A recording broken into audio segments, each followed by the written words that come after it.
Rongo mai koe ki te reo irirangi o Aotearoa. This is Checkpoint on RNZ National. I'm Lisa Owen.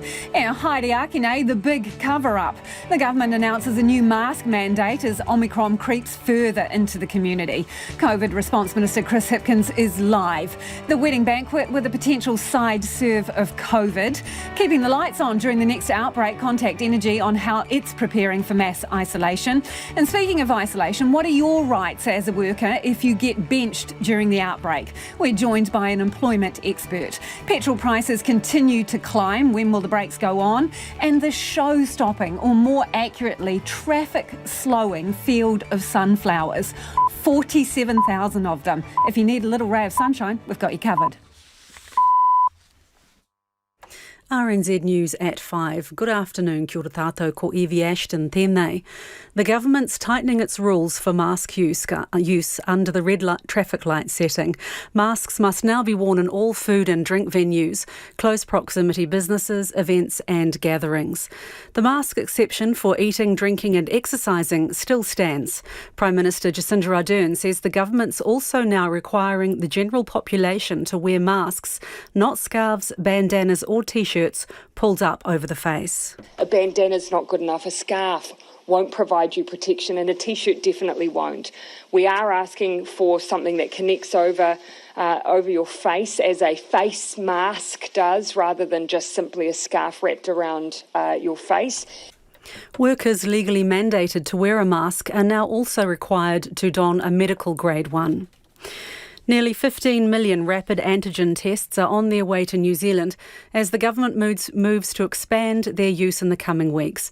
It comes after sustained calls to expand the use of the less invasive nasal swab, widely available in other countries, to the general population. There are 4.6 million rapid antigen tests currently onshore, with confirmation an additional 14.6 million will be delivered over the next 5 weeks. It'll bring local supplies to nearly 20 million tests by the end of February.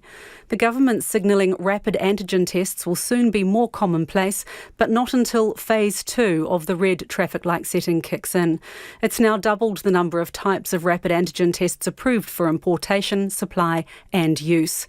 10 of the 25 new community cases of COVID-19 today are the Omicron variant. There are 6 new Omicron cases in Auckland, 2 in Tauranga and 1 each in Nelson, Tasman and Palmerston North. Central city businesses around the country are reporting a steep drop-off in customers as office workers stay home. Workplaces are open at the red setting, although the government suggests working from home may be appropriate for some staff. A COVID modeller says employers are likely to do more than what's required so they can protect employees under health and safety legislation. In Auckland's Derby Street, businesses told RNZ they had about 60% fewer customers compared to last year because local offices are shut. Owner of Celine Mediterranean Cuisine, Ibrahim Frizamfar, says he's feeling stressed. Reaching the point, so just leave this place, go to suburbs, pay less rent and bigger place, and city centre dying out. Ibrahim Frizamfar says the best support for businesses will be when the government opens the borders. Ukrainians in New Zealand say they're concerned about the escalation of tension between their home country and Russia, and the New Zealand government should do more to help. Tensions continue to rise and more than 8,000 US troops have been put on high alert for deployment. Russia has amassed 100,000 troops nearby, but continues to deny planning military action against Ukraine. The head of the Ukrainian Association of New Zealand, Yuri Gladin, says New Zealand should join the international force to prevent a war. He says the government should deliver a clear message on who they'll support and apply sanctions if needed. The chair of the Waitangi National Trust says it would be irresponsible not to close the treaty grounds for Waitangi Day. In-person commemorations on February 6th had already been cancelled, but Pita Tipene says it's likely people would have gone to the grounds anyway. He says the red traffic light setting means no more than 100 people are allowed on the 500-hectare estate. We totally expect that people want to go up to the grounds, observe Waitangi Day commemorations as they've always done, even though there are no events or functions. So legally, we are bound to close the grounds, because if we know that that happens, we are in breach of the COVID guidelines. Pita Tipene says an online virtual Waitangi Day is being developed. Now to sport, and the New Zealand tennis player Michael Venus and German doubles partner Tim Putz are hoping not to become the support act in their men's doubles quarter-final at the Australian Open tonight. They play Australian pair Nick Kyrgios and Thanasi Kokinakis, who have become the entertainers of the tournament. Tagged the Special Ks, the Aussies have already beaten the top seeds, and Kyrgios believes they can win the event. He says tennis needs the personality they're showing on court. We are bringing the game to new levels, not just on a doubles court. Let's just I saw the TV ratings up for 45%, mate. Let's just get this clear. Yeah? He's happy with that. No, but let's just be honest. We need this for the sport. Venus is also scheduled to play his mixed doubles quarter-final tonight with fellow New Zealander Aaron Routliffe. And the Highlanders have cancelled their Super Rugby pre-season match against Moana Pacifica in Queenstown and moved another behind closed doors. Due to New Zealand's shift to the COVID-19 red light setting, the Queenstown match on February 14th has been called off, but the franchise hope the match can still be played at a different location. The Highlanders' pre-season game against the Crusaders a week before that will still go ahead, but again behind closed doors.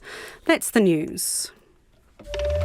A shortage of lab workers. During the Delta outbreak, we were able to handle around about that 30,000 mark. As soon as we start sweeping up to the 40, 50, we're in big trouble. A shortage of nurses. Nurses want to give the best that they possibly can. When they feel that that's compromised, many of them just feel that they've come to the end of the road, they're done. And a shortage of drivers. It's key for us that we don't have panic buying. It's a red light, not a lockdown 4. No shortage of news. Morning Report, weekdays from 6 on RNZ National.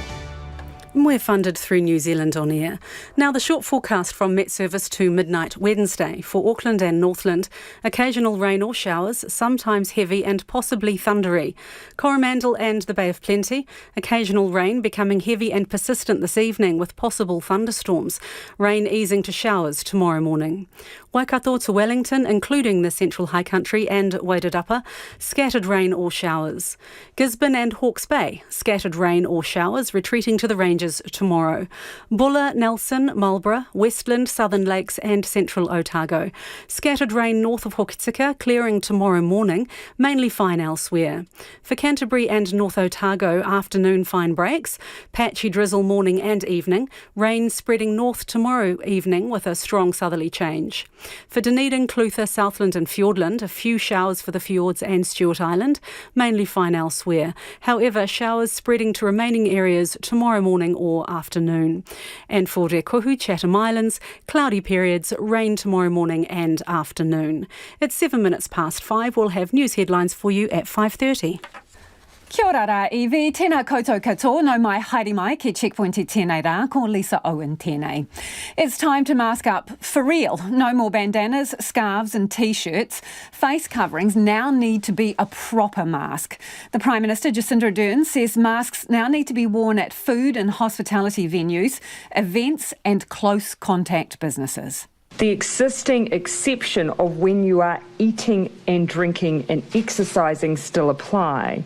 We are, for instance, asking people at restaurants when they enter or when they get up to use the bathroom to use masks. These changes also won't apply to non-public facing workplaces, swimming pools and gatherings where you have the exclusive use of a premises. A medical grade mask will need to be worn by workers who are legally required to be vaccinated. That includes, for instance, the widely available blue medical grade mask that many are already wearing. The rules will come into effect in 9 days' time. Meanwhile, health officials are beefing up stocks of rapid antigen tests. 4.6 million tests are currently in the country, and another 14.6 million will arrive over the next 5 weeks.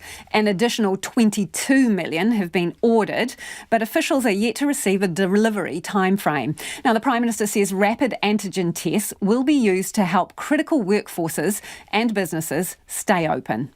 This approach will mean that critical workers who are identified as close contacts will be able to use proof of a negative rapid antigen test to return to the workplace during their required period of isolation. This will minimise disruption to critical infrastructure and supply chains, helping to keep New Zealand going. But for now, she says PCR remains best.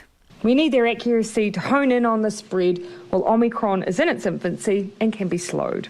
And in preparation, we've significantly increased our PCR or nasal swab testing capacity. We can do 60,000 tests a day, with surge capacity to just nearly 78,000 tests a day, which can be sustained at a surge rate for approximately 7 days.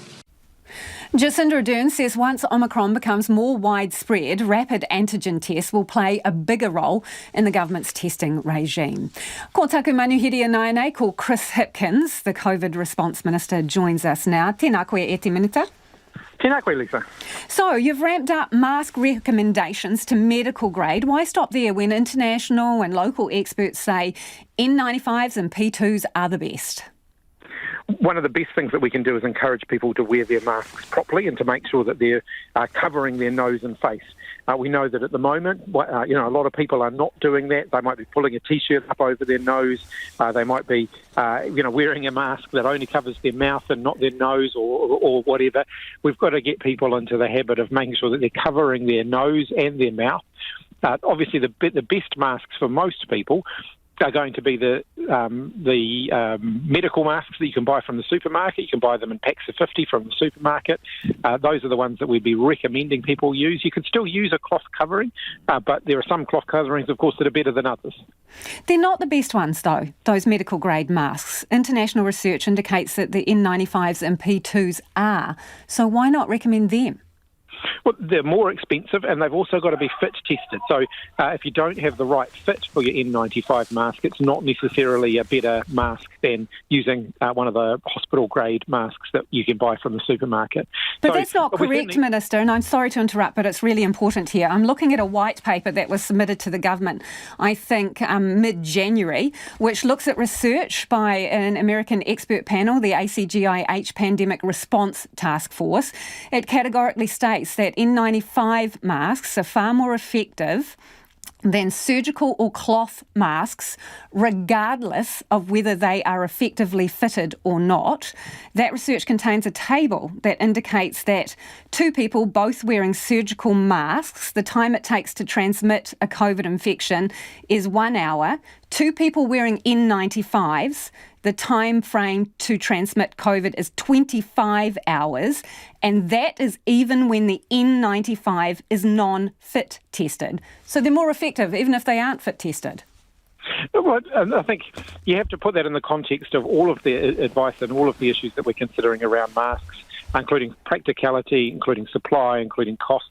We are using N95 masks in those higher risk settings, such as healthcare workers, those who are working at the border, and we've gone to some lengths to make sure that they are properly fit tested, so that people are using those masks appropriately. So it is a combination of factors. We've got to make sure that people can comply, and we know that with those paper masks, the medical grade masks, they're readily available from the supermarket and from other places, so people can actually use them. So, Minister, you mentioned cost more than once then, and you mentioned supplies. So can you be completely upfront here? Is the reason that you are not recommending N95s and P2s because you can't get your hands on them and they cost too much? It's not an issue of whether they're the best or not, it's money and supply. We've got a plentiful supply of N95 masks for our frontline workers. If we were to extend that to the wider public, we do know that, for example, the supermarkets, they can source medical grade masks relatively easily. It would be more difficult for them to be sourcing N95 masks. There are international supply constraints around that. And also that ultimately, if you're looking at the proportionate benefit to the risk, the most important thing we can do at the moment is encourage people to wear their masks properly, whatever type of masks they are wearing. So it is a supply issue, Minister? Well, supply is one of the factors that, of course, we consider that. OK, so you're talking about medical grade masks, right? And the Prime Minister referred to the fact that people will need to use the widely available blue medical grade masks. I've got a box of these in the studio with me, right? The standard ones that you see on people, blue on one side, white on the other. And on the box it says for non-medical use. So are they medical grade or not? Well, the medical grade is a shorthand description for that type of mask. There are different conditions and different tests that are conducted on the masks if they're going to be used in a hospital setting. But it's a shorthand way of describing the type of mask that we're talking about. But you've always said you'll follow the science, and it doesn't appear that you are. Well, no, I think we are following the science. Ultimately, we want people to be wearing face coverings. We want them to be wearing the paper face coverings are more effective than the fabric face coverings. There are some fabric face coverings that are very good, however. The ones that have several layers and that often have a filter in the middle of them, those are still good masks. If people are using those, then they should be encouraged to continue to use those. Are you going to make them available free for the people who need to have them? They are available free in some settings at the moment. So our border workers, our frontline health workers, they have them freely available. I've had a conversation with the Ministry of Education this afternoon about what we're doing around mask supply in school settings, and we'll have more to say about that shortly.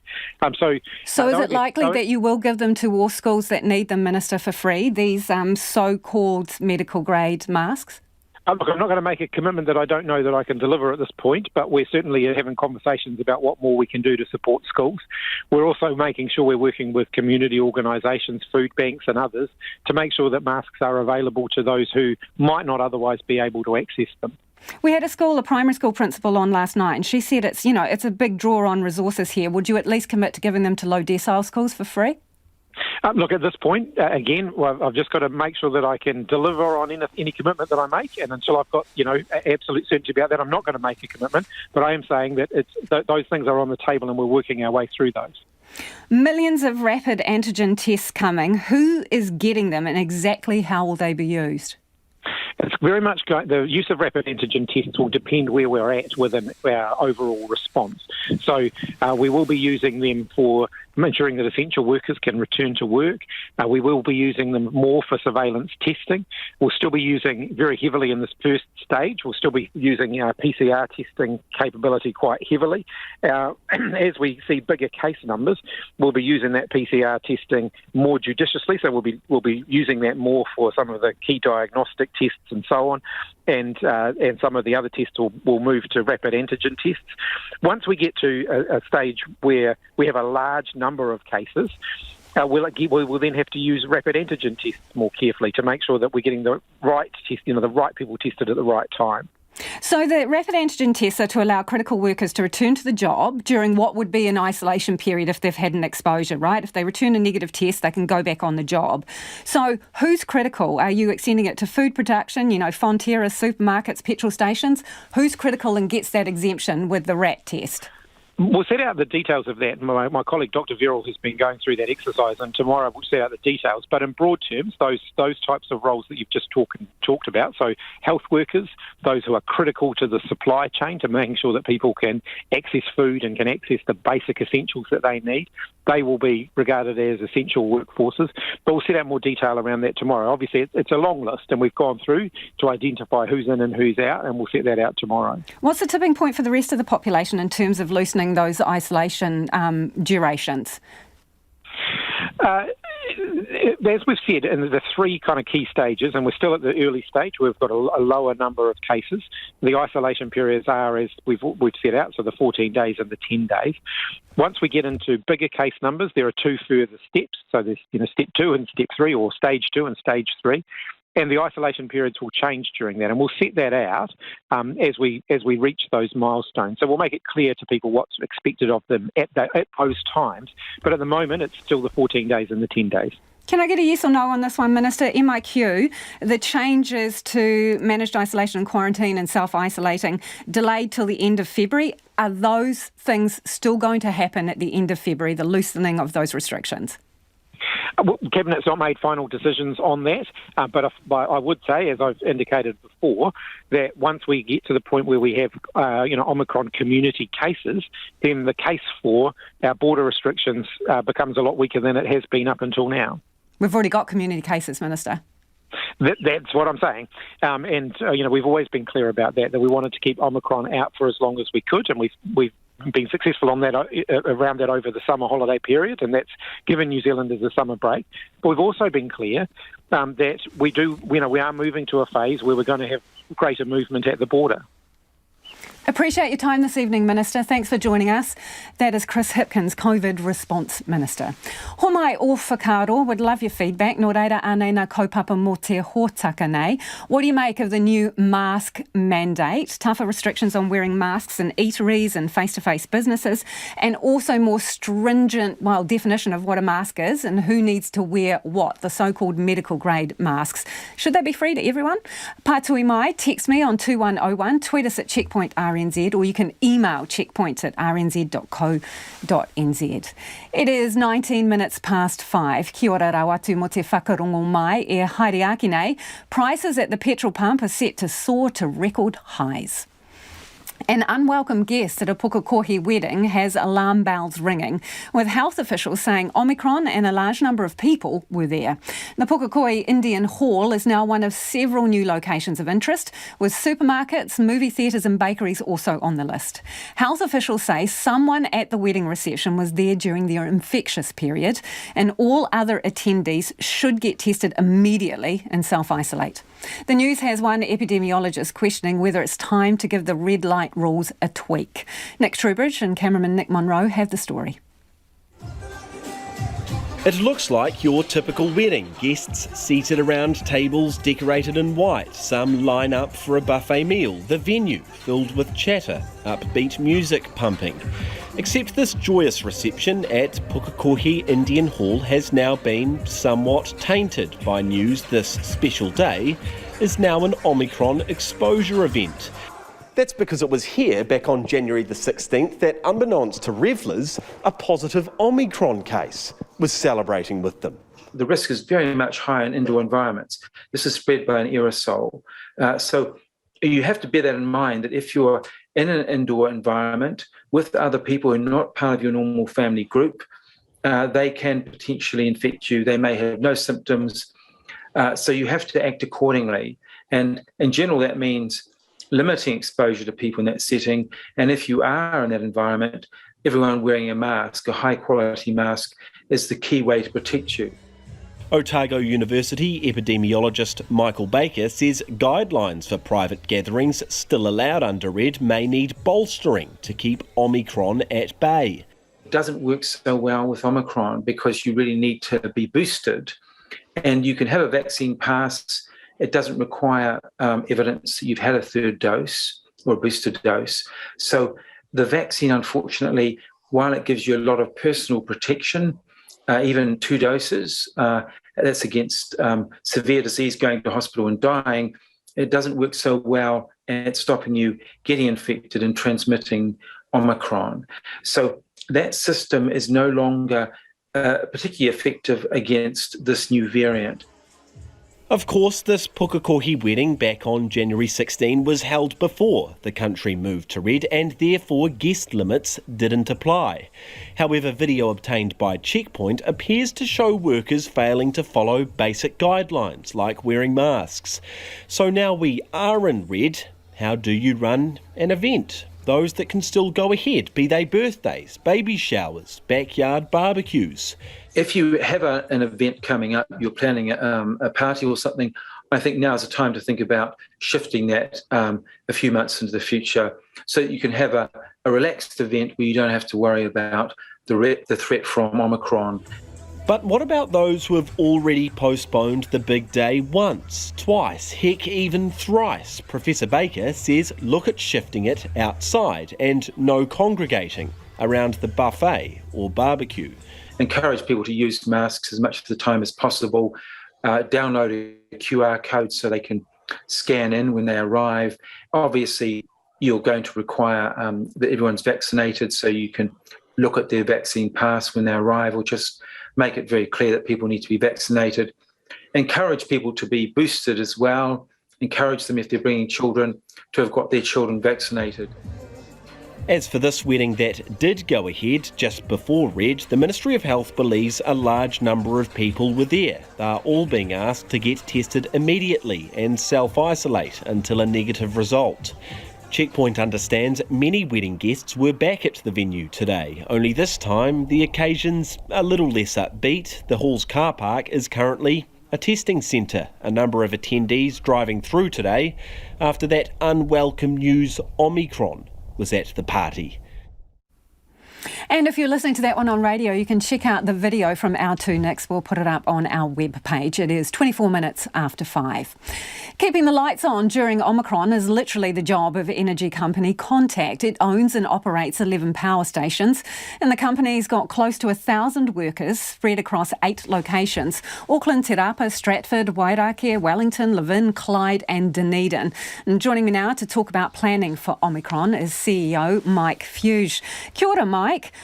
Kia ora. How's it going? Very well, but I'm wondering, what is the worst case scenario that you're planning for at the moment? Oh, look, in our scenario planning, which we had undertaken well before today, we were expecting this. We're sort of planning on what they've seen overseas, which is up to 25% absenteeism at any particular time during the outbreak. And how long have you been planning for this eventuation? Well, look, we're quite match fit, given we've had the various COVID outbreaks over the last 2 years. So obviously Omicron, in terms of its transmissibility, presents new challenges. But obviously we've become very adept at working from home. We were amongst the group that introduced RAT testing to industry, rapid antigen testing to industry late last year. And we'd already got contingency plans around split shifts. And the difference with Omicron is that you have to pull all those various tactics together into one strategy all at once. There's a lot in that. So just a couple of things. You talk about work from home. I mean, how much of your core business can be done from home? I mean, if you have to replace a widget at Clyde Dam, you obviously need a person to go, don't you? Yes, so the key with that is making sure that the people who need to go to work are able to go to work. And those that don't need to go to work are encouraged to work from home, but you don't mix the two up. The key in that is, there are some critical functions which we absolutely put a lot of protection around. We make sure they're able to do their job, do it well, that they're well protected, and the rest of the company get in behind that by working from home and taking appropriate precautions. So do you have some people in critical roles where you are ring-fencing a certain team in case everybody else goes down? Yeah, so we've had split shifts and that ring fencing, which you talk about as a contingency, particularly around our generation operators, making sure that we have plenty of cover there, that we have split shifts, that there is no, that we minimise the risk of cross-infection if something does happen, and that they are well protected. They're also fully vaccinated, and we're encouraging them to get boosted as quickly as possible. I imagine that some of them have very specialised skills, right? Do you have a backup for every one of those very specialised positions? Yeah, we're very confident of our position on that, that we do have a backup for that. That's just good business continuity planning and making sure we have that in place. We obviously have the split shifts, we have backups available. And then beyond that, you're looking at more creative solutions like bringing back recently retired staff if you need to. So have you fired some of those people up just in case you need them? Yeah, we've made contact with them just in case for the weeks ahead. I was just talking to the COVID response minister, Chris Hipkins, and obviously this afternoon the government has announced that they're expecting all these rapid antigen tests to come in, and they're going to use a test to work scenario, which is if you're a close contact, if you test negative on a rapid antigen, you'll be allowed to return to work during your isolation period if you're a critical worker. Do you know yet whether Contact Energy and your workers will be included in that new regime? We don't know yet. We're looking forward to further announcements tomorrow, but even if we're not, we're making plans for if we're not. Our aim as an industry is to make sure we keep the lights on. Mike, do you reckon you should be in that exception group? Absolutely. We are a lifeline utility. We have a critical role in making sure that New Zealanders have the lights on and that they come home to warm, comfortable homes every day. And I think as an industry, what has been fantastic to see is the collaboration across the industry to make sure that happens in the months ahead. Really appreciate your time this evening. That's Mike Fuge, who's the CEO of Contact Energy.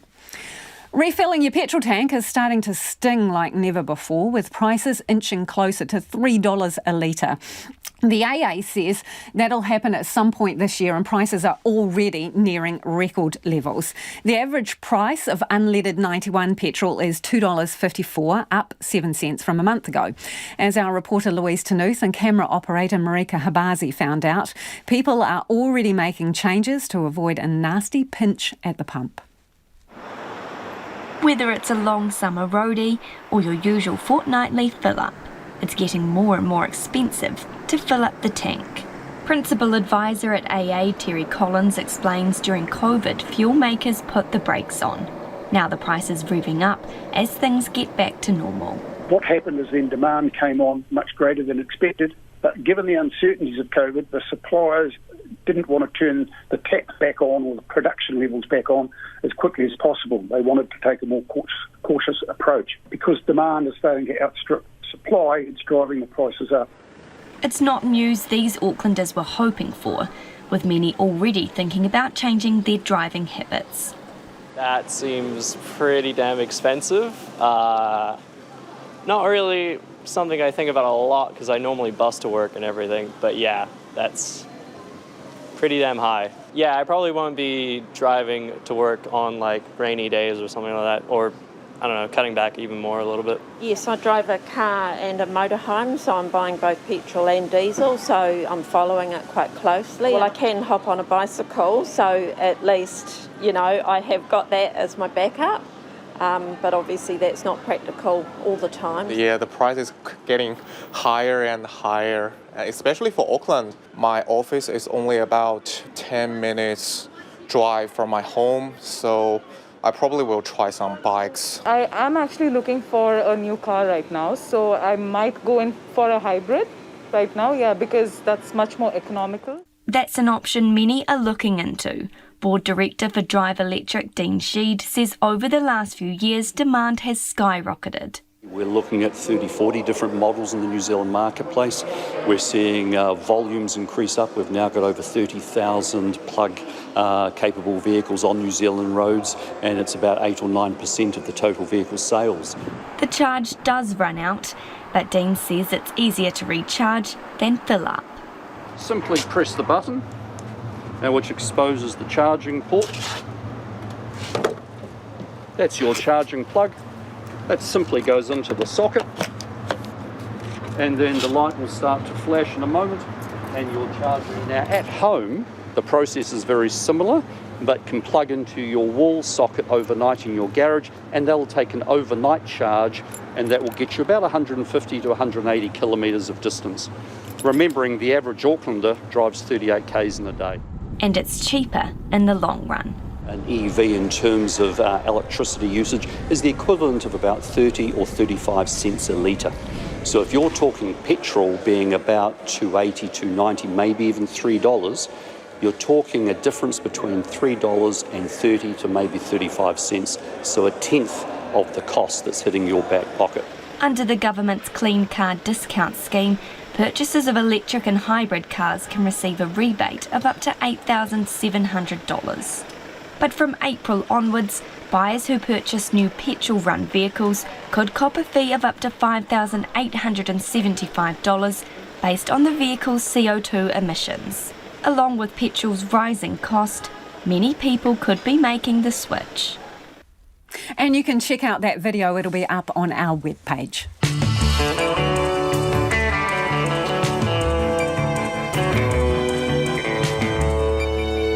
Kia ora e te iwi e hariaki nei e a checkpoint. As people brace for up to 24 days self-isolation, an employment lawyer joins us to answer questions about what your boss can ask of you and how you'll get paid. If you've got any questions for him, text us quickly 2101 or tweet us at Checkpoint RNZ. Fonterra farmers are due for a record payout and sunflowers slow traffic in Tararua. Homai or Whakaaro, we would love to hear from you. Send your feedback to 2101 on text or tweet us at Checkpoint RNZ. And don't forget questions about employment and home isolation. The email address checkpoint@rnz.co.nz. Anei Evie, mina pita pita kōrero. Thank you, Lisa. Health officials are increasing the country's stocks of rapid antigen tests, which will be more common in phase 2 of the red traffic light setting. There are 4.6 million tests currently in the country, and another 14.6 million are due to arrive over the next 5 weeks. Another 22 million have been ordered, but officials are yet to receive a delivery timeframe. The Prime Minister says rapid antigen tests will be used to help critical workforces and businesses stay open. COVID response Response Minister Chris Hipkins has told Checkpoint the government's not recommending N95 and P2 masks for the wider public for practical reasons such as supply constraints and cost. He says although blue and white disposable masks are not medical grade, they're useful because people can easily get hold of them. The government's considering supplying masks in settings where cost is an issue, such as low decile schools, but Mr Hipkins could give no guarantees at this stage. The Prime Minister, Jacinda Ardern, says masks now need to be worn at food and hospitality venues, events and close contact businesses. A medical grade mask will need to be worn by workers who are legally required to be vaccinated. The new rules will come into effect in 9 days' time. 10 of the 25 new community cases of COVID-19 today are the Omicron variant. There are 6 new Omicron cases in Auckland, 2 in Tauranga and 1 each in Nelson, Tasman and Palmerston North. Central city businesses are reporting a steep drop-off in customers as office workers stay home. A COVID modeller says although workplaces can remain open at the red setting, employers may do more than what's required so they can protect employees under health and safety legislation. And the chair of the Waitangi National Trust says it will be irresponsible not to close the treaty grounds for Waitangi Day. In-person commemorations on February are cancelled, but Pita Tipene says people would have come anyway if the grounds weren't closed. He says a virtual online Waitangi Day is now being developed. Those are the new headlines. We'll have a full bulletin for you at 6. Nā mihi iwi, no mai hoki mai. This is Checkpoint ko Lisa Owen tēnei. Ko taku hoa e nai ko Nona Peltier, who's in our Auckland newsroom. Nona, activity in the services sector has improved, but it remains on the back foot. What are the latest numbers you've got for us? Yeah, well, look, the services sector is still in a contraction. We're at 49.7. Anything below 50 indicates contraction. Anything above is expansion. The Performance of Manufacturing Index, which we had last week, was in expansion, but not the services sector. Accommodation, cafes and restaurants are in deep contraction, not surprisingly, because last month many of them were still unable to properly operate. More improved is the cultural, recreation and personnel sector, so that would be like a hairdresser, that type of thing. Production was also up, new orders and so on, but overall, because of the manufacturing and services sector taken together, the activity indicates that the economy is still weak. OK, some good numbers, Nona. Specialty dairy company A2 Milk is rumoured to be a possible takeover target. What do we know? Well, A2 Milk share price ended up more than 6% today. And look, that's a gain of 34 cents. It's not the first time we've heard of A2 Milk being eyed for a possible takeover target. We heard that middle of last year. There was Nestle at that time, and another company, Kieran Lyon, had also perhaps taken a bit of a shine to A2 Milk. But the price was too high back then.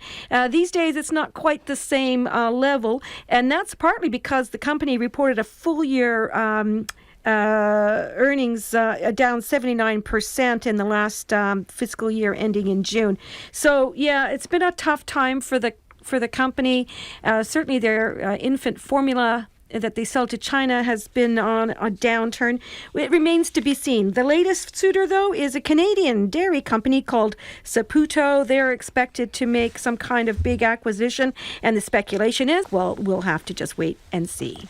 And Nona, what other numbers do you bring us today? Yeah, so the index that fell, that's a top 50 index, it fell 0.5%, and not surprising because we've seen that right across global markets. Real weakness there. A 63-point drop to 12,128. The New Zealand dollar against the U.S. is trading at it's not been at that level since November 2020 at 66.8 U.S. cents.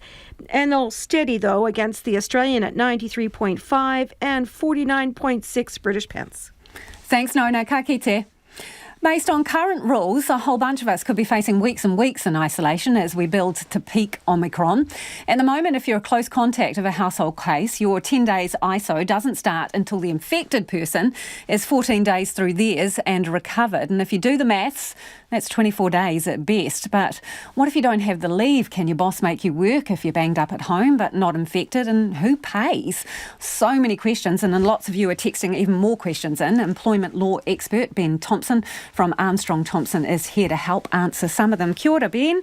Kia ora, Lisa. How are you? I'm very well. Let's start with the basics. What happens if you get put into isolation, or in fact you've got COVID, and you don't have enough sick days to cover it? Okay. So since the start of the pandemic, we've actually seen several workplaces make up a new category of leave for their workers, so an additional entitlement, sort of like a COVID leave payment. So that could be very helpful in this sort of brave new world of extended isolation that we're about to embark upon. But obviously a lot of workplaces won't have negotiated that extra category of leave. So for those workplaces, you'll be looking at the agreements, the employment agreements there, whether they make provision for special paid sick leave in the circumstances in which that might operate. You'd consider whether the parties can agree to make use of other leave owing, which might include your annual leave balance. Can they force you to take the annual leave, Ben? An employer can, in the absence of agreement, require the taking of annual leave if they give 14 days notice, which that notice period is obviously going to be relevant. But underlying that sort of leave or the use of leave issue is also, of course, the ability that the employer has to access the government's COVID-19 leave support scheme and pass the benefit of that on to the worker. So that's $600 for a full-time worker a week, less for a part-time worker. Do you have to exhaust all your other leave to collect it? And does your employer have to bump it up to your usual pay if that is less than what you'd normally get? My understanding is that you don't have to, there's no need for you to have exhausted your leave balances. I think it operates on very similar principles to the wage subsidy. So if you are eligible and your employer applies for this support payment, the same rules apply as applied to the wage subsidy. They have to do their best to pay you at least 80% of your wage, and if that's not possible, then the minimum is the value of the leave support payment itself. If you're forced to isolate because you're a close contact, so you're not actually sick, or you don't know if you're sick yet, right? So you're in isolation, you're not actually sick, can you still claim sick days? Well, it depends. It depends who you're there with and whether or not they're sick. So for the purposes of the Holidays Act, sick leave covers, obviously, if a worker is sick, but also if that worker needs to be away because his or her spouse or partner is sick, or one of their dependents is sick and they need some help. So if your spouse has COVID and is ill and needs a bit of help, presumably you're going to be required to isolate anyway, but in that circumstance you can still access sick leave even though you might not be ill yourself. And people want to know what obligations are there to continue working while in isolation. If you're not infected or sick in the first instance, can your boss make you work while you're at home? Well, so this is the working from home option, isn't it? And we've seen in the past 2 years that for many of us, and perhaps more than what we thought, it has turned out to be a reasonable option, and parties have agreed to do this for at least some periods in the last 2 years since the pandemic arrived here. In terms of, that's been done, we can see, often by agreement, hasn't it? Because it's in everyone's best interests. If you work from home, then wages are just paid in the normal way, and none of this sort of stretching out of leave or support payments needs to come into it. In terms of whether or not a worker can be forced to work from home if they don't wish to during their isolation period, I think that would largely depend on what's in their contract, and on top of that, perhaps what has previously been agreed over the recent history. So if there have been previous working from home arrangements that have been agreed upon and that have worked, then all other things being equal, the employer will likely to be able to require a repeat of that. I think that would be reasonable. But if, for whatever reason, the worker had never worked from home yet, and there'd be no discussion or agreement around that, then an employer might find it more difficult to require it now, because that might well constitute an unlawful unilateral variation of the employment agreement. I've got a couple of specifics here, Ben, so if you can do your best to have a crack at them. People are getting in touch while we're talking. This person says they're an independent contractor and they are contracted to a single company. What rights do they have in terms of the employer looking after them if they get forced to go home and isolate? Well, I know that the leave support payments are eligible for self-employed people as well. So they might have to apply and go through that process on their own? Yes, as I understand it, yes. A lot, in addition to that, will depend on the nature of the contract they have with their principal.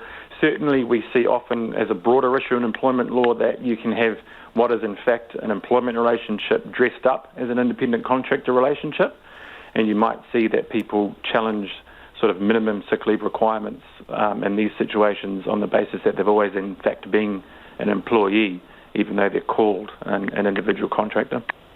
Okay, this one's interesting. So a person says, what if you become a case, a close contact, because you've been exposed to someone at work, right? Does your employer then have to cop the upfront costs because it's happened under their watch in your work environment? Generally speaking, in terms of minimum legal standards, what's in the various statutory instruments, the law doesn't distinguish or put any extra onus on employers in terms of fault when you get to considering absence from work. Several employment agreements that I've seen do place different obligations on employers where an illness is work-related. And certainly we see some more onerous obligations that have been negotiated there. But generally speaking, in terms of minimum legal requirements, if you contract the virus at work, I don't see that the minimum framework will operate any differently. I suppose from talking to you, it becomes clear that there's lots of ifs and buts, right? And it depends on your contract and your employment status and all the rest. What conversations should people be having with their workplace right now, especially if they were employed well before the pandemic? They might not have any clauses or considerations. So what do you do? Well, I think that's a very good point, and I think it's really important for people to be having these conversations because it does look like we're in for a bit of a ride here, doesn't it? So I think the first thing to talk about, if you haven't already, is working from home arrangements. Hopefully that's an option for you, for the job that you do. And if it is, come to some agreement about whether that can be done reasonably, what that might look like. And I think importantly, what kinds of things the employer can do for the worker to sort of ease that transition. So that might be provision of equipment that they might need, a computer, a desk, something like that at home. It might require an agreement about flexibility in hours that might be needed to work around kids and stuff at home. It might be to talk about what supervision arrangements will look like, etc. So that'll be the first thing. If you can, if it's possible for you to work from home, get an agreement nailed down so you know what that's going to look like. Ben, you're talking about in writing, like an appendix or an add-on to your existing contract. Get something down in writing that you both agree to. I'm a lawyer and I love to have things in writing, so yes, that's always going to be my advice. And if you can manage to do that, then I think the second thing coming in behind that is how leave arrangements are going to apply. So whether there is room for that sort of additional category of COVID leave in addition to other forms of leave and what that might look like. But if there's no room for that, how your existing leave balances can be used to cover periods of absence, including how those leave balances might work together with the support scheme payments. Just before you go, Ben, we've got one more question hot off the press. Someone is asking, can your employer force you to move to split shifts? I'm picturing that this is in response to kind of being able to cover positions if people go out and are isolating and you've got staffing issues. Can they unilaterally require you to move on to a split shift if that's not your normal working pattern? One thing, despite all the uncertainty, one thing that's very clear in the context of employment law throughout this pandemic is that the normal rules still apply. And one of the fundamental rules in employment law is that an employment contract cannot be unilaterally varied. So something like moving to split shifts, if that's not already part of your agreed arrangement, that will likely constitute a significant enough change to be a unilateral variation. So it couldn't be done. You'd have to agree in most circumstances, I would say. Really appreciate your time, Ben. Thanks for joining us. Sounds like a bit of a minefield. That is employment law expert Ben Thompson. City streets are already starting to empty out as people return to working from home and brace for Omicron. There are 10 new cases of the variant today. They're in Auckland, Palmerston North, Nelson and now Tauranga, with 16 more locations of interest. Our reporter Katie Todd checked in on how people are feeling as Omicron tracks a bit closer. Not even 48 hours into the red setting, Derby Street in central Auckland is looking desolate, and the owner of Celine Mediterranean Cuisine, Ibrahim Frizenfar, is feeling desperate. People are not showing up, and I don't know what should I do. And no staff. We have a couple of staff, and if we don't know when we should call them to come to work. Before Corona, now we are 60% down. Compared to last week, probably another 20% down. So it's pretty much we're reaching the point we should shut down and go home. Down the street at Grain Tea, Jay Zhang says they're down about 60% on foot traffic walking through the door compared to level 1 last year. He thinks a shift back to working from home is to blame. But our Albany store is quite busy. They probably stay at home and order some milk tea, but they don't come here. They don't come here to the city centre. While some Aucklanders and Wellingtonians seemingly feel a sense of zen about the outbreak, just got to take it day by day. There's no point in stressing over something that we can't control. I think we're in a pretty okay position to deal with it. I'm not saying it's going to be smooth sailings, but I'm actually okay about it. Omicron is weighing heavily on others' minds. Well, I'm uncertain about it. I'm not sure whether I should start working from home. Looking at like the supermarkets in Australia being out of food, and I'm scared it's going to happen to us. And just the panic shoppers. Definitely nervous, for sure.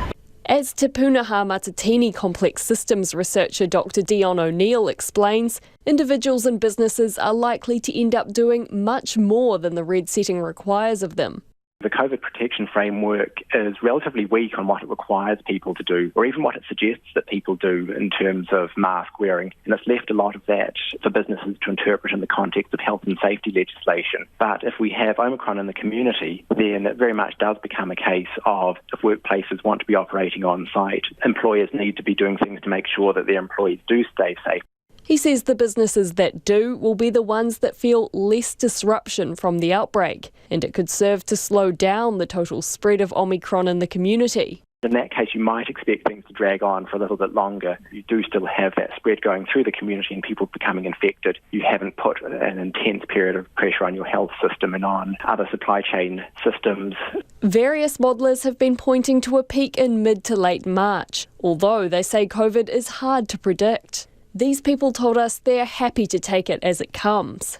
For me, it's just day at a time and just being prepared. Well, I'll just see what happens as it comes and stop worrying about it, because it gets exhausting to constantly worry about what might be.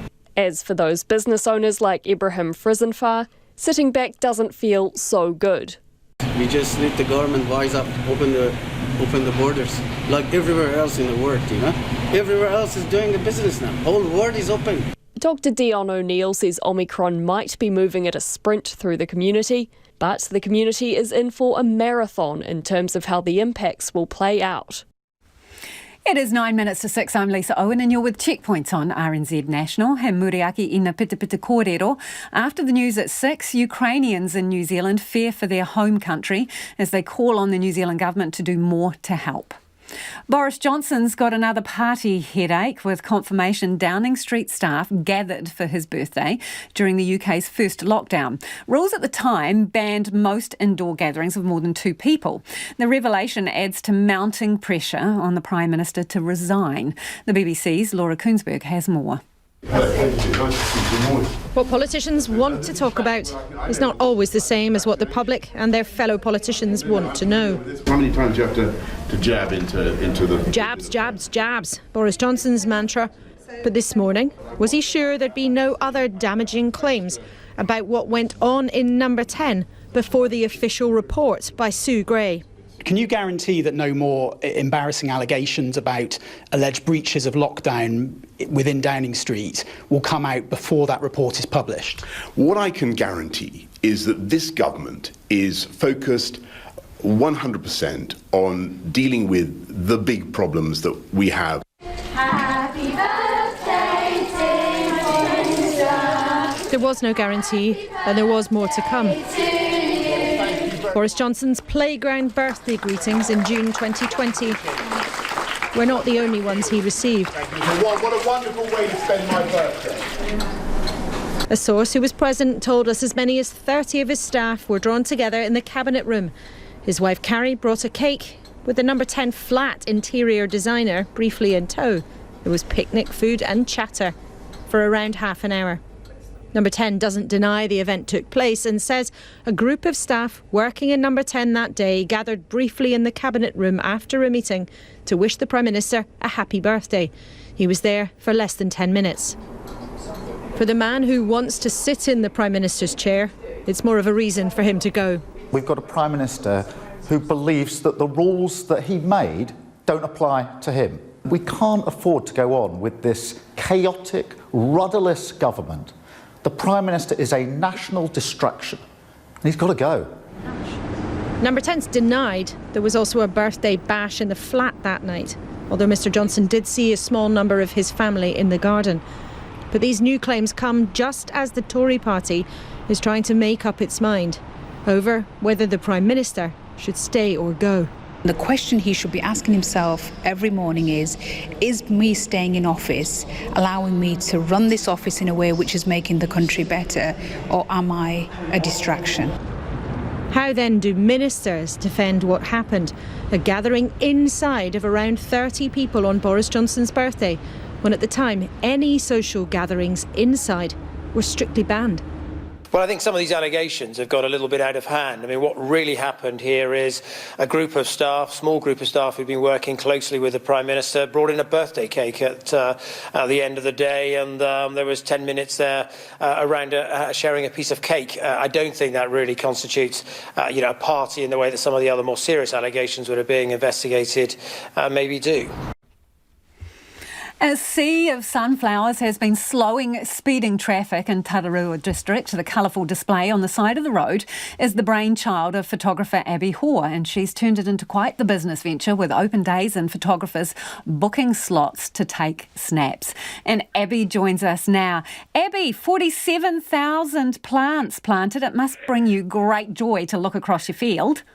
Yeah, it's pretty special when you're in there. It's pretty hard to be sad when you're standing amongst that many sunflowers, that's for sure. Can you describe it to us?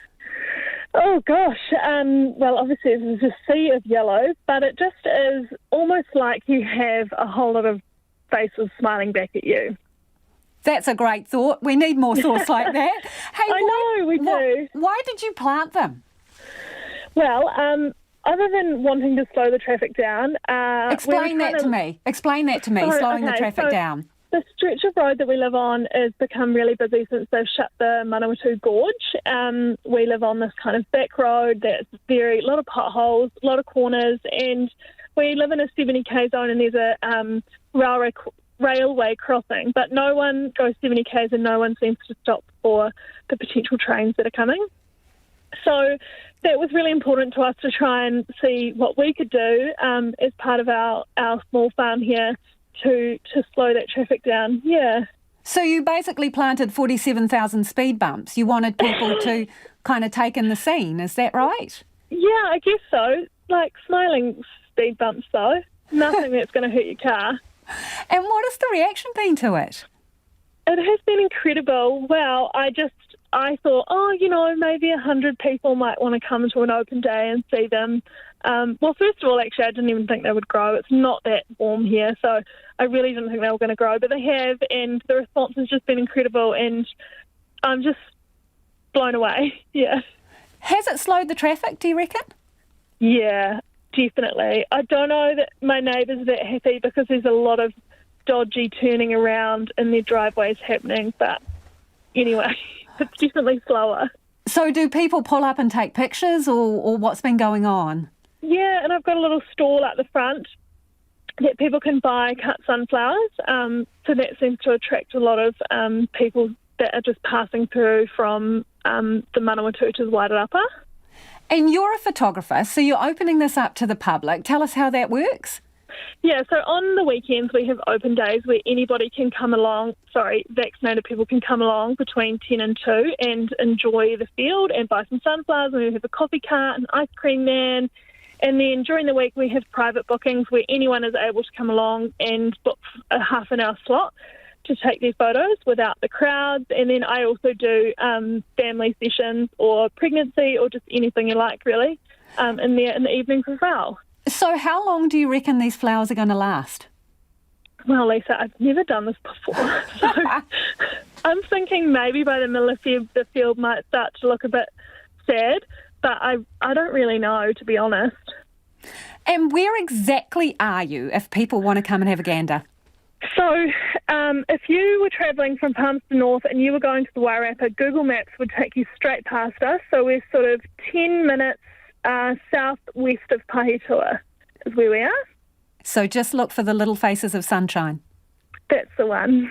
Really nice to talk to you, Abby. Best of luck. That's Abby Hoare, who's planted all of these sunflowers. 47,000 seeds she planted. The aim was to slow traffic down, hoping people would sort of take a breath and get their foot off the accelerator as they cruise past. And by all accounts, it is working, and there's some beautiful pictures, so if you want to see them, do check out our web page. Now, a lot of you getting in touch about masks. This person says, I'm a teacher. I feel like I'm frontline and essential, but I don't think there are N95s for teachers, or are there? No, we asked Chris Hipkins about masks for schools. No decision on that yet. Another person says, I'm a secondary teacher and students will need masks provided as they don't all have high quality fabric masks.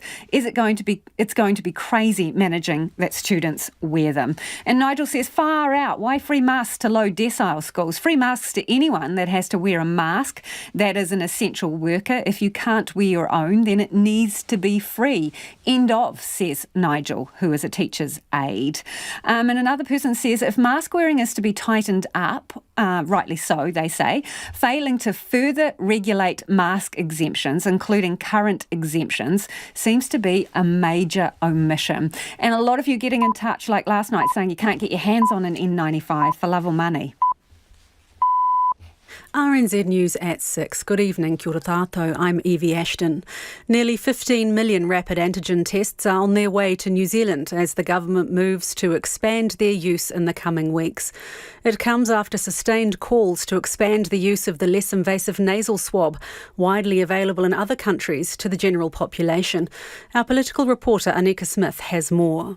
There are 4.6 million rapid antigen tests currently on shore, with confirmation an additional 14.6 million will be delivered over the next 5 weeks.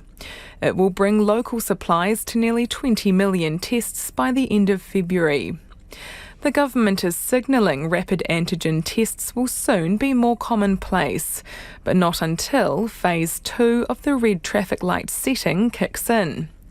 It's now doubled the number of types of rapid antigen tests approved for importation, supply and use. The COVID-19 response minister says supply is one of the reasons why N95 masks are not recommended for the general public. The government's tightening its rules for mask use under the red traffic light setting. Masks must now be worn in all food and drink venues, close proximity businesses, events and gatherings. The use of scarves, bandanas or T-shirts pulled up over the face is also banned. Chris Hipkins has told Checkpoint there are plenty of N95 masks for frontline workers. If we were to extend that to the wider public, we do know that, for example, the supermarkets, they can source medical grade masks relatively easily. It would be more difficult for them to be sourcing N95 masks. There are international supply constraints around that. Chris Hipkins says it's more important for people to get into the habit of covering their nose and face properly when they wear a mask. Central city businesses around the country are reporting a steep drop-off in customers as office workers stay home. Workplaces can be open at the red setting, although the government suggests working from home may be appropriate for some staff. A COVID modeller says employers are likely to do more than is required so they can protect their employees under health and safety legislation. In Auckland's Derby Street, businesses told RNZ they'd had about 60% fewer customers than last year because local offices are shut. The owner of Syrian Mediterranean cuisine, Ibrahim Frizenfar, says the city centre seems to be dying and he's at the point of closing his shop. Washington has placed more than 8,000 US-based troops on a heightened state of alert amid tensions with Moscow over Ukraine. If deployed, the troops would be sent to bolster NATO's presence in Eastern Europe. President Biden's been holding talks with key European allies over a common strategy towards Russia. From Moscow, here's the BBC's Stephen Rosenberg. I think the problem for NATO now is it sees a threat, so naturally it wants to boost security for its allies and its partners, and that means deploying more warships and more fighter jets and potentially thousands of troops to Eastern Europe. But the danger of that is that it plays into the Kremlin's narrative that the West threatens Russia's national security, and that sparks more muscle flexing by Moscow and more instability. The head of the Ukrainian Association of New Zealand North, Yuri Gladden, says Ukrainians here are concerned about the people and their country. We worried for people, obviously, because everybody left somebody behind, friends, families, parents, very often because people who came to New Zealand are predominantly quite young. Yuri Gladden says New Zealand should join the international force to prevent a war. 23 COVID-positive cases have been recorded on board an Australian Navy vessel bound for Tonga. The Australian Department of Defence says the cases will not stop the Adelaide's mission. The ship's expected to arrive off the coast of Tonga early tomorrow morning. The positive COVID cases and close contacts are being isolated on board. The Australian Department of Defence says it's confident it can deliver the ship's supplies in a COVID-free manner.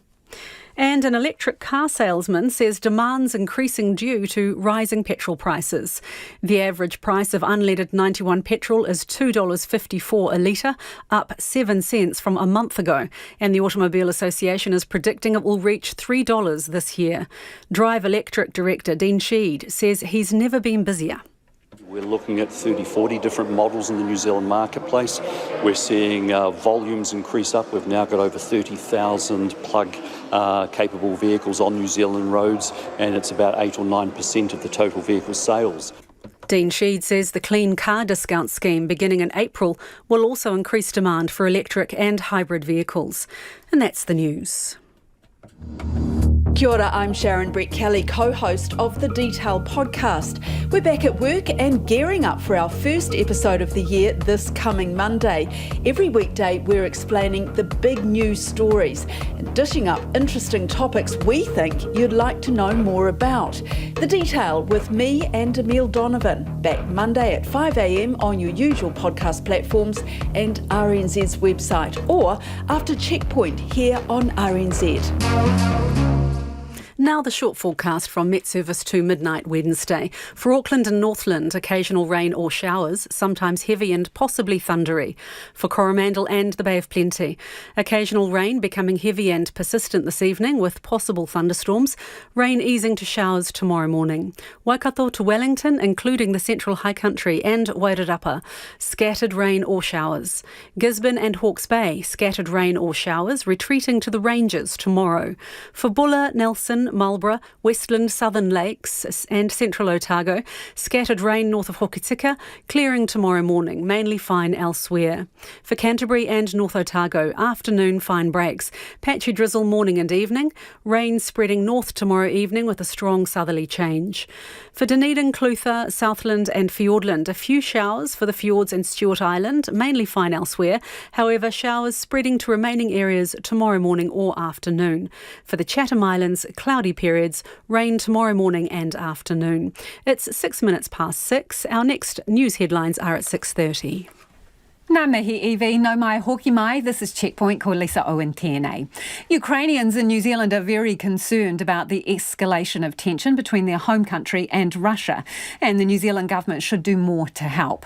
Tensions continue to rise and more than 8,000 US troops have been put on high alert for deployment. Russia has amassed 100,000 troops nearby, but continues to deny planning military action against Ukraine. Chen Yu reports. A dangerous, weird situation that should not be happening in the 21st century. This is how the head of the Ukrainian Association of New Zealand North, Yuri Gladden, describes what is happening in his home country. We should not scare each other, I mean the countries, especially neighboring countries, with aggression and with weapons and with political pressure. We have to live as neighbors. Yuri Gladden says Ukrainians here are concerned about the people and their country. We worried for people, obviously, because everybody left somebody behind, friends, families, parents, very often because people who came to New Zealand are predominantly quite young. With 100,000 Russian troops now near the border of Ukraine, Western powers are uniting. The Pentagon says 8,500 troops are ready to be deployed. NATO is also putting forces on standby. This is NATO Secretary General Jens Stoltenberg. These deployments are proportionate and in line with our international commitments, and they reinforce European security for all of us. At the same time, NATO remains ready to continue dialogue with Russia. Denmark, Spain, France and the Netherlands are either considering or have already decided to send fighter jets and warships to bolster defences in the eastern region. Meanwhile, British Prime Minister Boris Johnson says the UK is taking the lead on creating economic sanctions against Russia. Back here, Yuri Gladwin says independence is extremely important to his home country and New Zealand should join the international force to prevent a war. He says government should deliver a clear message on who they will support and apply sanctions if needed. I also wish, as a citizen and resident of New Zealand, that New Zealand government would do more to join that international voice and to put political pressure on Russia. But unfortunately, I do not see it. Director of Toda Peace Institute in Japan, Professor Kevin Clements, who is based in Dunedin, says he hopes diplomacy will prevail to avoid escalation. It'll be very messy. It'll be a war which will have very negative consequences for Ukraine and for Russia. And it will further polarize the East-West divide. Kevin Clements says if there is a war, New Zealand won't be involved militarily. We may be asked to supply and assist on the intelligence front and other ways in which we fulfill our normal alliance obligations. Professor of Law Alexander Gillespie from the University of Waikato says the tension is high and is escalating, but a war is unlikely. It's unlikely that anything would happen over the time of the Winter Olympics because normally events like this tend to wait. And so we've probably got a couple of weeks now where there's going to be some very high-level diplomacy. You hopefully will see a one-on-one meeting between Putin and Biden, and that might calm some of the problems we've got going on. The New Zealand government is continuing to warn New Zealanders about increased Russian military activity on Ukraine's border and says security conditions may change at short notice. A thirst for dairy products combined with tight global supply is set to deliver Fonterra's 10,000 farmer shareholders a record payout this season. Its beefed up Farmgate milk price forecast released today would pour $13.8 billion into New Zealand's economy. Here's our rural reporter, Maya Burry. Dairy farmers have a bumper milk cheque in their sights. Fonterra this morning raised its forecast milk price payout range to between $8.90 and $9.50 per kilogram of milk solids, a 50-cent increase on the previous record forecast. Chief Executive Miles Hurrell says solid demand, coupled with lower milk production globally, is influencing prices. It has been rather hot weather over the summer break, which has meant less milk. So we're also seeing out in the Northern Hemisphere less milk in Europe and North America. So all of those combined has meant our customers, I think, are out there wanting to secure their positions. Reza Abdul-Jabbar is a dairy farmer and Fonterra shareholder in Southland. He says dry conditions are denting production, but it's great news they'll be well paid for the milk that is collected. Great news for debt reduction.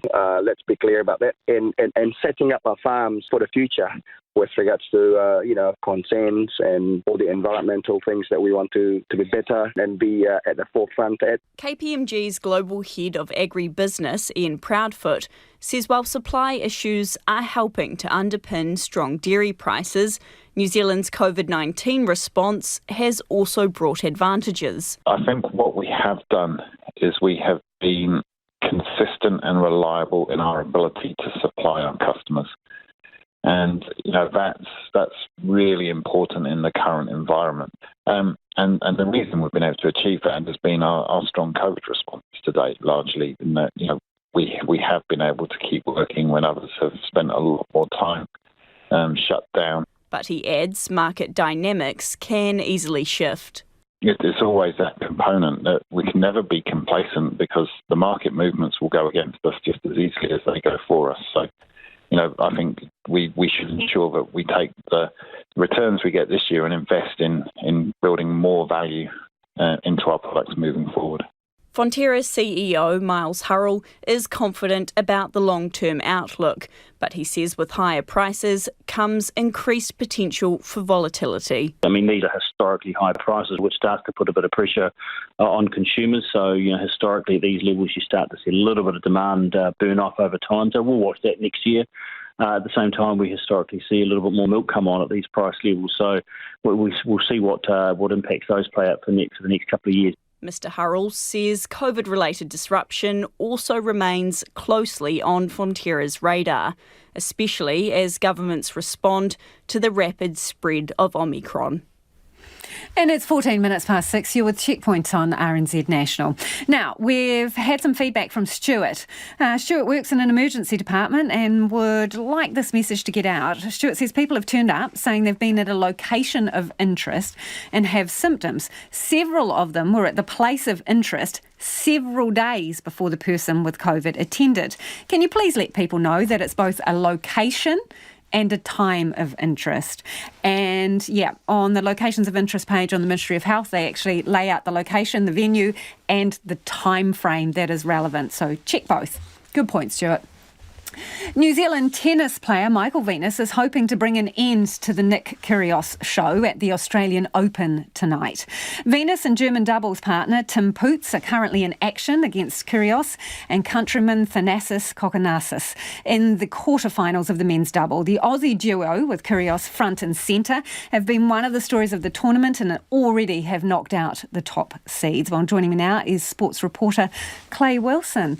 Kia ora, Clay. The match started about, half an hour ago, so how are things going so far? Kia ora, Lisa. Yeah, pretty good for Michael Venus and Tim Poots so far. They're 4-3 up, and the big thing is they've held on to their serve and not really let this big crowd, it's a packed crowd of 5,000, and we'll get into this a bit more soon, but a very loud, packed crowd, of course, cheering for their Aussie rivals, but they've managed to keep the crowd out of it as much as they can, and 4-3 up in a pretty solid start in search of trying to win this first set.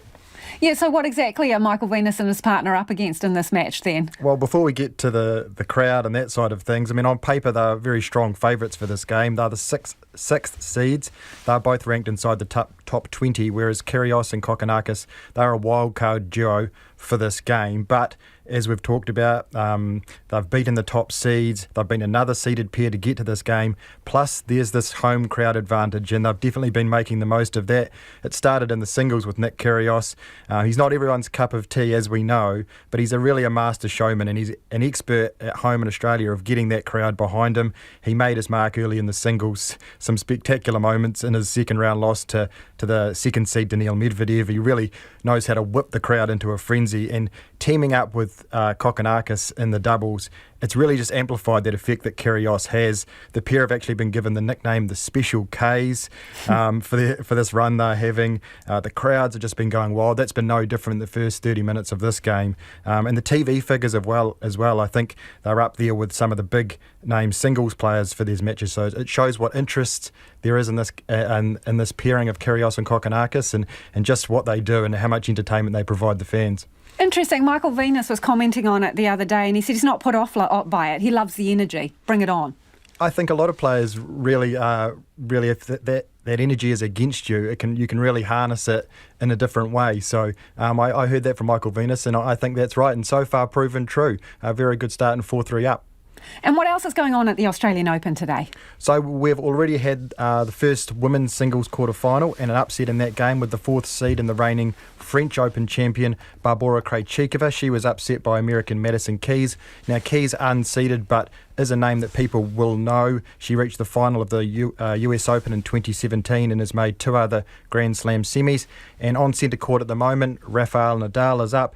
He's looking good to advance to the semis. He's playing rising young Canadian star Denis Shapovalov. He's just gone 2 sets to love up, so looking good there. Two other quarterfinals tonight. Another Australian hometown favourite, top seed Ashley Barty. She's playing American 21st seed Jessica Pegula. And then the last game of the night is the big-hitting Italian Matteo Berrettini. He's the 7th seed, and he's got a bit of a tricky quarterfinal. He's playing Gael Monfils, the flashy Frenchman, who's having a pretty good run here so far, so a tough match for him. And an action-packed lineup. Thanks, Clay. That's Clay Wilson, sports reporter there. More than 8,000 American troops are on heightened alert for deployment to Eastern Europe as Russian troops gather on Ukraine's border. It's the latest step the US has taken to prepare for a potential Russian invasion. CNN's Caitlin Collins has more from Washington. President Biden phoning European leaders from the Situation Room as the crisis in Ukraine escalates. While we can't get into the mind of President Putin, we are seeing the preparations that they're making at the border. Biden consulting the leaders of Germany, Italy, France, the United Kingdom, Poland, NATO, and the European Commission as he debates sending thousands more U.S. troops to Eastern Europe. What we're telling these units to do is to be ready to go on a shorter timeline than what they were before. We are not deploying them now. We are not saying diplomacy is dead. Up to 8,500 U.S. troops now on high alert. If Biden increases troop presence that close to Russia's doorstep, it would amount to a major shift in his approach. After last week, he said a troop buildup hinged on an invasion. And, we're going to fortify our NATO allies. I told him on the eastern flank, if in fact he does invade. Overnight, the State Department ordering family members of staff to leave the U.S. Embassy in Ukraine and encouraging Americans not to travel there, warning Russian military action would severely impact the embassy's ability to provide consular services, including assistance to U.S. citizens departing Ukraine. Biden considering the new moves after the British government accused Russia of plotting to install a pro-Russian leader in Ukraine.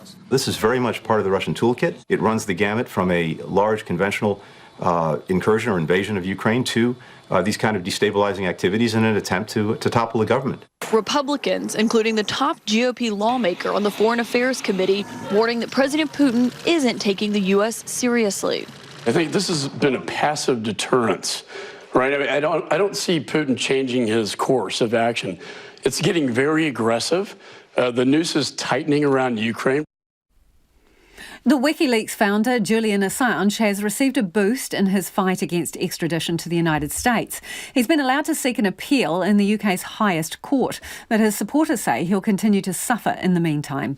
The ABC's Nick Dole is in London. It's a small yet significant win for Mr Assange and his legal team. The High Court has certified that the Australian's case contains a point of law that's of public importance. That means he can now ask the highest court in the land, the Supreme Court, for an appeal. What happened in court today is precisely what we wanted to happen. The Supreme Court has good grounds to hear this appeal. The situation now is that the Supreme Court has to decide whether it will hear the appeal. The last time Mr Assange's supporters got to celebrate was in January 2021, when a lower court blocked his extradition on espionage charges. A magistrate found the Australian's mental health was so poor that his life would be at risk if he was sent to America. But the US won an appeal in the High Court in December after it promised a package of assurances. They included an undertaking not to put him in solitary confinement and an offer to let him serve time in Australia if convicted. WikiLeaks editor Kristen Raffinson says those assurances and the way in which they were offered will be central to a potential appeal. Everybody that has looked into those so-called assurances have condemned them and judged them as not being worth the paper they are written on. They actually entail in those assurances the clause that they can change their mind at any moment.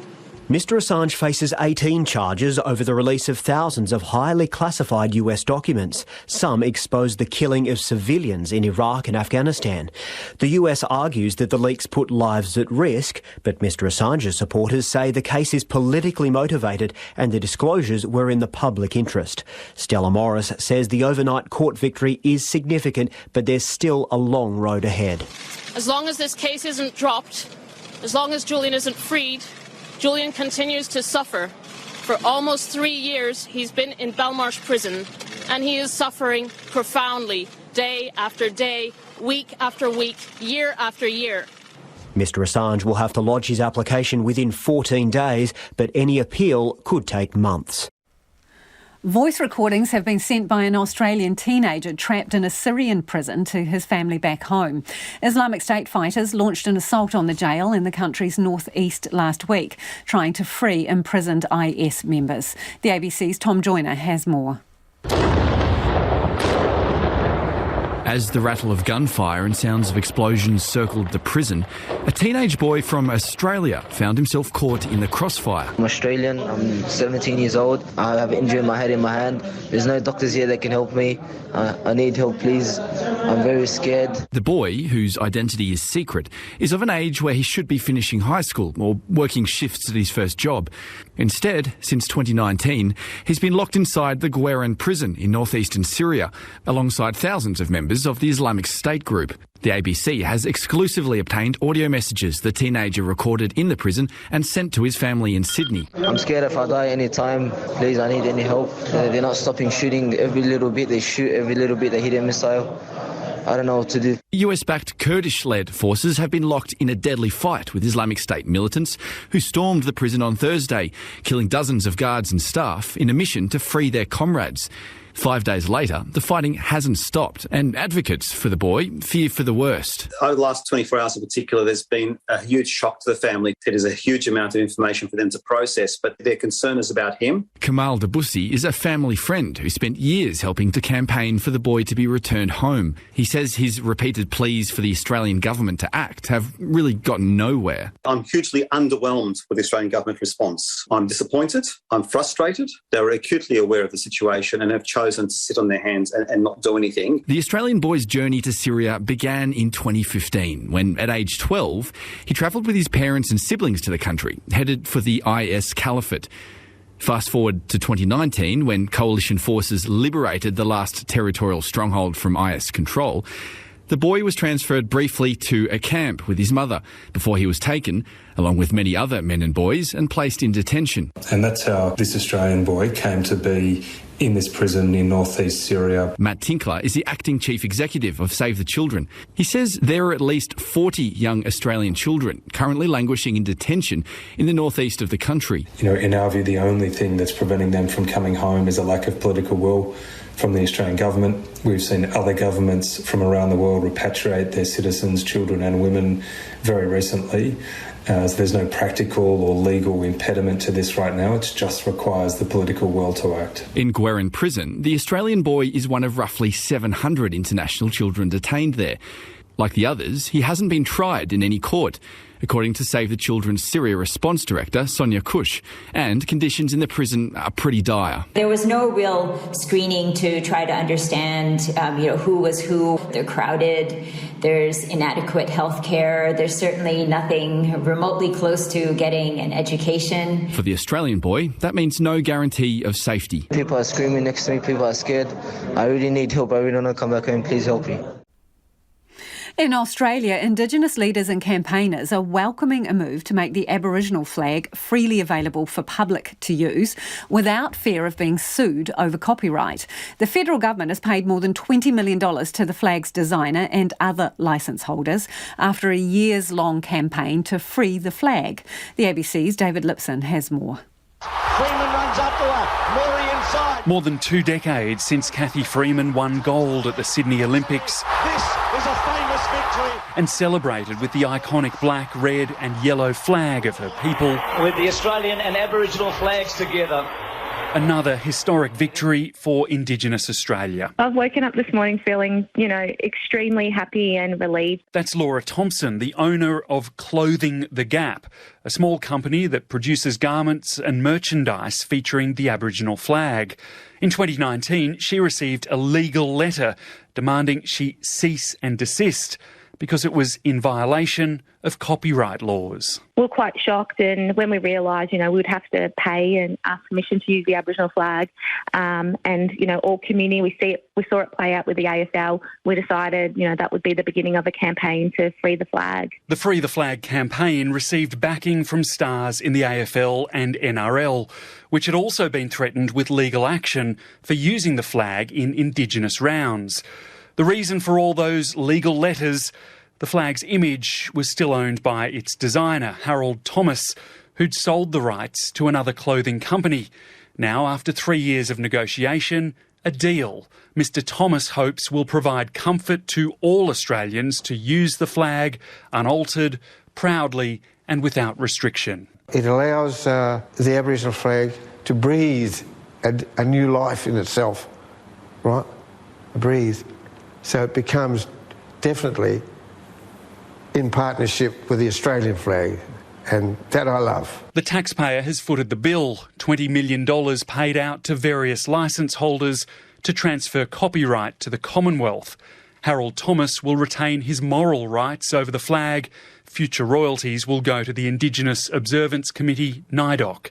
The Prime Minister says it'll be managed in a similar way to the Australian national flag, where its use is free but must be presented in a respectful and dignified way. Campaigner Laura Thompson has this morning added a D to her Free the Flag shirt. Now it's past tense, freed the flag. And she hopes this breakthrough will see the red, yellow and black flown proudly and prominently once more. I think lots of people thought maybe it was just, your corporations, but even grassroots community had to pay to use the flag. And, for the last 2.5 years since we've been in this copyright dispute, what we've seen is communities not wearing or using the flag anymore. So to wake up this morning and know that we're going to see the flag return to community and it increase in visibility again, it's just so exciting. A little earlier in the program, we did an interview about a massive field of sunflowers in the Tararua district aimed at slowing down traffic because people will glance at it and take their foot off the accelerator. Joel's got in touch to say, loved the sunflower story. We've planted 2.5 hectares of sunflowers on our church block in Martinborough at the Lunar Estate. Is on Waitangi Road, and there are probably 40,000 odd. People love them, says Joel. Come by and take a look anytime. Thanks for getting in touch, Joel. That's all we've got time for. Ko te kaupapa tuatahi a pōpō tomorrow from 5 a.m. First up, talks to mask experts as we buckle up for the Omicron roller coaster. Have a great night. We'll see you tomorrow. RNZ News headlines at 6:30. Workers deemed critical who are forced to isolate will be able to use rapid testing to return to work in the next phase of the government's Omicron response. Almost 15 million rapid antigen tests will arrive in the country